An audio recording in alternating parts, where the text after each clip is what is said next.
TV 20 Kannada ವಾಹಿನಿಗೆ ಸ್ವಾಗತ. ರಾಜಕೀಯದಲ್ಲಿ ತಮ್ಮ ಮಗನಿಗೆ ಭವಿಷ್ಯ ಇಲ್ಲ ಅಂತ ತಮ್ಮ ಮೊಮ್ಮಕ್ಕಳನ್ನ ಇದೀಗ ಸಿದ್ದರಾಮಯ್ಯ ಮುನ್ನೆಲೆಗೆ ತರ್ತಾ ಇದ್ದಾರೆ. ಅವರಿಗಾಗಿ ದುಡ್ಡು ಮಾಡುವ ಕೆಲಸವನ್ನ ಸಿದ್ದರಾಮಯ್ಯ ಮಾಡ್ತಾ ಇದ್ದಾರೆ ಅಂತ ವಿಧಾನಸಭೆಯ ವಿರೋಧ ಪಕ್ಷದ ಉಪನಾಯಕ ಅರವಿಂದ್ ಬೆಲ್ಲದ್ ಆರೋಪಿಸಿದ್ದಾರೆ. ಧಾರವಾಡದಲ್ಲಿ ಸುದ್ದಿಗೋಷ್ಠಿಯಲ್ಲಿ ಮಾತನಾಡಿದರು. ಕಾಂಗ್ರೆಸ್ ಸರ್ಕಾರ ಅಧಿಕಾರಕ್ಕೆ ಬಂದ ಮೇಲೆ ರಾಜ್ಯದಲ್ಲಿ ಭ್ರಷ್ಟಾಚಾರ ಮಿತಿ ಮೀರಿದೆ, ಅಭಿವೃದ್ಧಿ ಆಗ್ತಾ ಇಲ್ಲ, ಆಡಳಿತ ಸುಧಾರಣೆ ಇಲ್ಲ. ಸರ್ಕಾರ ಬಂದ ಮೇಲೆ ಸರ್ಕಾರಿ ಅಧಿಕಾರಿಗಳಿಗೆ ಇವರು ಆತ್ಮಹತ್ಯೆ ಭಾಗ್ಯ ಕೊಟ್ಟಿದ್ದಾರೆ. ವಾಲ್ಮೀಕಿ ಹಗರಣದಲ್ಲಿ ಒಬ್ಬ ಅಧಿಕಾರಿಯನ್ನ ಇವರು ಬಲಿ ಪಡೆದರು. ಎಸ್ಟಿ ಸಮಾಜದ ಪೊಲೀಸ್ ಅಧಿಕಾರಿಯೊಬ್ಬರು ಆತ್ಮಹತ್ಯೆ ಮಾಡಿಕೊಂಡರು. ಸರ್ಕಾರಿ ಅಧಿಕಾರಿಗಳಿಗೆ ಆತ್ಮಹತ್ಯೆ ಭಾಗ್ಯವನ್ನೇ ಈ ಸರ್ಕಾರ ತಂದುಕೊಟ್ಟಿದೆ ಎಂದು ಬೆಲ್ಲದ್ ವಾಗ್ದಾಳಿ ಮಾಡಿದ್ದಾರೆ. ಬೆಳಗಾವಿಯಲ್ಲಿ ಲಕ್ಷ್ಮೀ ಹೆಬ್ಬಾಳ್ಕರ್ ಪಿ ಹೆಸರು ಬರೆದಿಟ್ಟು ಅಧಿಕಾರಿಯೊಬ್ಬರು ಆತ್ಮಹತ್ಯೆ ಮಾಡಿಕೊಂಡಿದ್ದಾರೆ. ಕಲಬುರಗಿ ಮಳಖೇಡ ಗ್ರಾಮದಲ್ಲಿ ಭಾಗ್ಯವತಿ ಎಂಬುವರು ವೇತನ ಬಂದಿಲ್ಲ ಅಂತ ಆತ್ಮಹತ್ಯೆ ಮಾಡಿಕೊಂಡಿದ್ದಾರೆ. 4 ತಿಂಗಳಿಂದ ಇವರಿಗೆ ವೇತನವಾಗಿರಲಿಲ್ಲ. ಸರ್ಕಾರಕ್ಕೆ ಮೊರೆ ಇಟ್ಟರೂ ಕೂಡ ಆ ಮಹಿಳೆಗೆ ವೇತನ ಸಿಕ್ಕಿಲ್ಲ.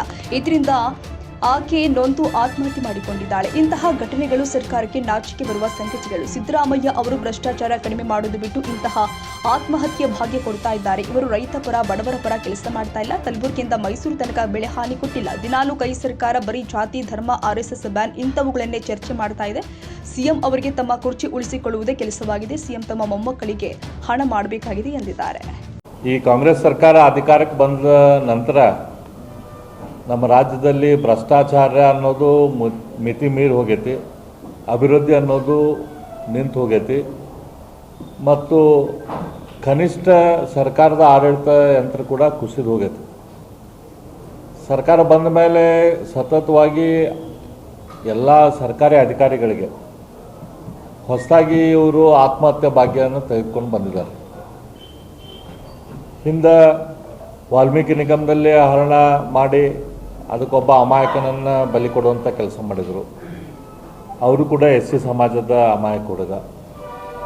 ಅದೇ ರೀತಿ ST ಸಮಾಜದ ಪೊಲೀಸ್ ಅಧಿಕಾರಿ, ಯುವ ಪೊಲೀಸ್ ಅಧಿಕಾರಿ ಟ್ರಾನ್ಸ್ಫರ್ ಸಂಬಂಧ ಮನದೊಂದು ಆತ್ಮಹತ್ಯೆ ಮಾಡಿಕೊಂಡ್ರು.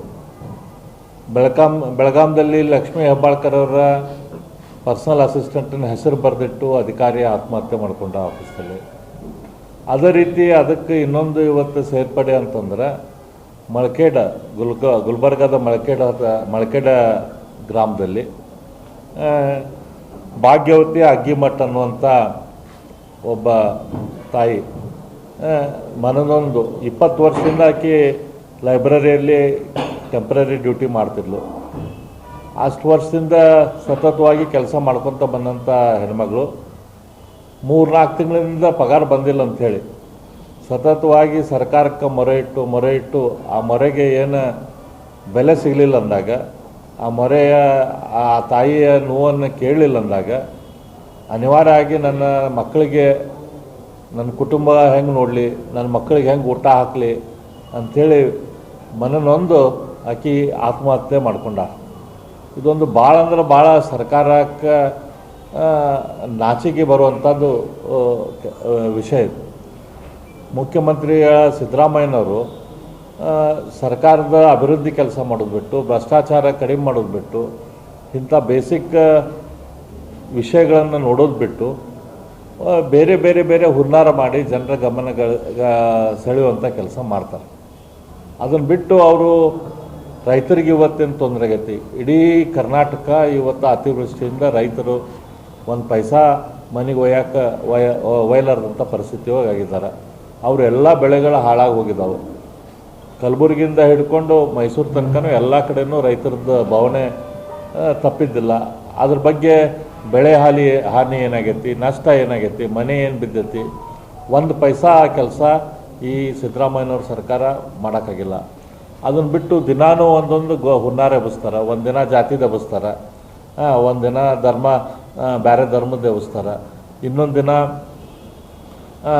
RSS ಬಗ್ಗೆ ಒಂದು ಹುನ್ನಾರ ಎಬ್ಬಿಸ್ತಾರೆ. ಈ ರೀತಿ ಜನರ ಗಮನ ಬೇರೆ ಕಡೆ ಸೆಳೆಯೋ ಕೆಲಸ ಮಾಡಾಕ್ತಾರೆ ಹೊರತು ಅವ್ರು ಮಾಡಬೇಕಾದಂಥ ಕೆಲಸ ಮಾಡತ್ತಿಲ್ಲ. ಇಲ್ಲೇ ಬಾಗಲಕೋಟೆಗೆ ಹೋಗಿ ಕಾರ್ಯಕ್ರಮ ಅಟೆಂಡ್ ಆಗ್ತಾರೆ. ಅಲ್ಲೇನು ನುಕ್ಸಾನ್ ಏನಾಗೈತಿ ರೈತರಿಗೆ ಅದನ್ನು ನೋಡೋದಿಲ್ಲ. ಇಲ್ಲೇ ಧಾರವಾಡಕ್ಕೆ ಬಂದು ಧಾರವಾಡದಿಂದನೇ ಹೆಲಿಕಾಪ್ಟರ್ ತೊಗೊಂತಾರೆ. ಇಲ್ಲಿ ಪೂರ್ತಿ ಎಲ್ಲ ಧಾರವಾಡ ಸುತ್ತಮುತ್ತಲ ಎಲ್ಲ ಬೆಳೆ ನಾಶ ಆಗ್ಯಾವ. ಅದ್ರ ಬಗ್ಗೆ ನೋಡುವಂಥ ಕೆಲಸ ಮಾಡ್ತಾ ಇಲ್ಲ. ಈ ಸಿದ್ದರಾಮಯ್ಯನವ್ರಿಗೆ ರಾಜಕಾರಣ ಮಾಡೋದು, ತಮ್ಮ ಕುರ್ಚಿ ಉಳಿಸ್ಕೊಳ್ಳೋದು, ದುಡ್ಡು ಮಾಡೋದು, ಅವ್ರಿಗೆ ಮೊಮ್ಮಕ್ಕಳ ತನಕ ದುಡ್ಡು ಮಾಡ್ಬೇಕಾಯ್ತು ಈಗ. ಯಾಕಂದ್ರೆ ಮಗ ಅಂತೂ ಅವನಿಂದ ಏನಾಗೋದಿಲ್ಲ, ರಾಜಕೀಯ ಭವಿಷ್ಯ ಇಲ್ಲ ಅಂತ ಅವ್ರಿಗೆ ಅನಿಸೈತಿ. ಅದಕ್ಕೆ ಮೊಮ್ಮಕ್ಕಳು ಬರೋ ತನಕನೂ ಅವ್ರು ಎಷ್ಟು ದುಡ್ಡು ಮಾಡ್ಬೇಕು ಅಷ್ಟು ಅದ ಒಂದು ವಿಚಾರದಾಗ ಐತಿ. ಅದ್ರ ಸಂಬಂಧ ಇವತ್ತು ಭ್ರಷ್ಟಾಚಾರ ಅಂದ್ಬಿಟ್ಟು ಬೇರೆ ಏನು ಕೆಲಸ ಸಿದ್ದರಾಮಯ್ಯನವ್ರು ಮಾಡತ್ತಿಲ್ಲ. ಇವರು ಎಲ್ಲ ಲೆಫ್ಟಿಸ್ಟ್ಗಳು. ಈ ನಮ್ಮ ಸಿದ್ದರಾಮಯ್ಯ ಏನದಾರಲ್ಲ ಇವರು ಅಲ್ಟ್ರಾ ಲೆಫ್ಟಿಸ್ಟು. ಇವ್ರದ್ದು ಉದ್ದೇಶನ ನಾ ಹೇಳಿದ್ನಲ್ಲ, ನಿಜವಾಗಿ ಇವತ್ತು ರೈತರ ಭವನ ಐತಿ, ರೈತರೆಲ್ಲ ಕಡೆ ಕಣ್ಣೀರು ಸುರಿಸಾತಾರೆ. ಅದ್ರದ್ದು ಗಮನ ಬೇರೆ ಕಡೆ ಸೆಳ್ಸೋಕ್ಕಿಂತ ಗದ್ದಲ ಎಬ್ಬಿಸ್ಕೊಂತ ಅನಾವಶ್ಯಕ ಗದ್ದಲ ಎಬ್ಬಿಸ್ಕೊಂತ ಕುತ್ಕೊಳ್ಳೋದು. ಅವ್ರಿಗೆ ಏನಾದರೂ ಸ್ವಲ್ಪ ಆದರೂ ಸೊನ್ನೆ ಸೂಕ್ಷ್ಮ ಅನ್ನೋದಿತ್ತಂದ್ರೆ ರಾಷ್ಟ್ರೀಯ ಸ್ವಯಂ ಸೇವಕ ಸಂಘ ಏನು ಕೆಲಸ ಮಾಡತ್ತೈತಿ, ರಾಷ್ಟ್ರೀಯ ಸ್ವಯಂ ಸೇವಕ ಸಂಘದ ಕಾರ್ಯವ್ಯಾಪ್ತಿ ಏನು ಅದನ್ನು ಸ್ವಲ್ಪ ತಿಳ್ಕೊಳ್ಳೋ ಅಂಥೇಳಿ ನಾನು ಸಿದ್ದರಾಮಯ್ಯನವರಿಗೆ ವಿನಂತಿ ಮಾಡ್ಕೊತೇನೆ. ಅವರು ಲಿಟ್ರೇಚರ್ ಐತಿ, ರಾಷ್ಟ್ರೀಯ ಸ್ವಯಂ ಸೇವಕ ಸಂಘದ ಸಾಹಿತ್ಯ ಐತಿ, ಆ ಸಾಹಿತ್ಯ ತರಿಸ್ಕೊಲ್ಲಿ, ಓದಲಿ. ರಾಷ್ಟ್ರೀಯ ಸ್ವಯಂ ಸೇವಕ ಸಂಘದ ಮೂಲ ಉದ್ದೇಶ ಏನು, ಧ್ಯೇಯ ಏನು, ಹೆಗ್ಡೆವಾರ್ ಅವರು ಯಾವ ಉದ್ದೇಶದಿಂದ ಈ ಸಂಸ್ಥೆಯನ್ನು ಸ್ಥಾಪನೆ ಮಾಡಿದರು, ಯಾವ ರೀತಿ ಜನರನ್ನು ತಯಾರು ಮಾಡಿ ರಾಷ್ಟ್ರದ ಅಭಿವೃದ್ಧಿಗೆ ಅವರು ಜನರನ್ನು ಕೊಡ್ತಾ ಇದ್ದಾರೆ, ಸೇವೆ ಮಾಡ್ತಾ ಇದ್ದಾರೆ, ಅದ್ರ ಕಾರ್ಯವ್ಯಾಪ್ತಿ ಏನು, ಎಷ್ಟು ದೊಡ್ಡ ಸಂಸ್ಥೆಗೆ ಬೇರೆ ಬೇರೆ ಸಂಸ್ಥೆಗಳ ಮೂಲಕ ಅವ್ರು ಕೆಲಸ ಮಾಡ್ತಾ ಇದ್ದಾರೆ, ಇದನ್ನೆಲ್ಲದೂ ತಿಳ್ಕೊಬೇಕು ಅವರು. ಅದನ್ನೆಲ್ಲ ತಿಳ್ಕೊಂಡು ಅದಕ್ಕೆ ಪೂರಕವಾಗಿ ತಮ್ಮಿಂದ ಏನರ ಒಳ್ಳೇದೇನರ ಆಗೋಂಗಿದ್ರೆ ಕೆಲಸ ಮಾಡಲಿ. ಆದರೆ ಯಾವುದೋ ತಾಲಿಬಾನ್ ಬಗ್ಗೆ ಅಥವಾ ಯಾವುದೋ ಟೆರರಿಸ್ಟ್ ಆರ್ಗನೈಸೇಷನ್ ಬಗ್ಗೆ ಅದ್ರ ಬಗ್ಗೆ ಒಂದು ಪೈಸಾದು ಮಾತಾಡೋಕ್ಕೆ ಹೋಗೋದಿಲ್ಲ. ಆ್ಯಂಟಿ ನ್ಯಾಷನಲ್ ಎಲಿಮೆಂಟ್ಸಿಗೆ ಕೋರ್ಟ್ ಅರೆಸ್ಟ್ ಮಾಡಿದ್ರು ಕೂಡ ಜೈಲದಲ್ಲಿ ಇದ್ದವ್ರನ್ನ ಇವರು ಕ್ಯಾಬಿನೆಟ್ದಲ್ಲಿ ಡಿಸಿಷನ್ ತೊಗೊಂಡು ಅವ್ರನ್ನ ಹೊರಗೆ ಬಿಡುವಂಥ ಕೆಲಸ ಮಾಡ್ತಾರೆ. ಇಲ್ಲೇ ನಾನು ಸ್ಟಾಲಿನನ್ನು ಫಾಲೋ ಮಾಡ್ತೀನಿ, ಇವ್ರನ್ನ ಫಾಲೋ ಮಾಡ್ತೀನಿ ಅಂಥೇಳಿ ಸುಳ್ಳು ಒಂದು ಸ್ಟೇಟ್ಮೆಂಟ್ ಹೇಳಿ ಜನರ ಗಮನ ಬೇರೆ ಕಡೆಗೆ ಸೆಳೆಯುವಂಥ ಕೆಲಸ ಮಾಡ್ತಿದ್ದಾರೆ. ಏನು ಪಬ್ಲಿಸಿಟಿ ಸಂಬಂಧ ಏನೇನರ ಮಾಡ್ಕೊಂತಾರೆ, ಏನರ ಹೇಳ್ತಾರೆ.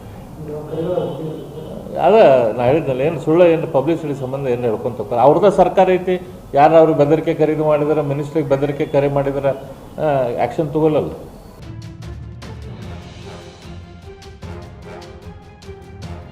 ಕನ್ನಡಿಗರ ಮೆಚ್ಚಿನ ನಿಮ್ಮ TV20 ಕನ್ನಡ ವಾಹಿನಿ ಇದೀಗ ಟಿವಿಯಲ್ಲಿ ಲಭ್ಯ.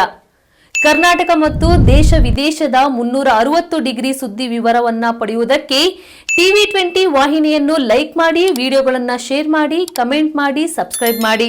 HCN ಕೇಬಲ್ 842 ನಂಬರ್ನಲ್ಲಿ ಹುಕ್ಕೇರಿ ತಾಲೂಕು ಹಾಗೂ ಸಂಕೇಶ್ವರದ ಸುತ್ತಮುತ್ತಲಿನ ಹಳ್ಳಿಗಳಲ್ಲಿ ಲಭ್ಯ. PCN ಕೇಬಲ್ 129 ನಂಬರ್ನಲ್ಲಿ ಹಾರುಗೆರೆ ಸುತ್ತಮುತ್ತಲಿನ ಹಳ್ಳಿಗಳಲ್ಲಿ ಲಭ್ಯ.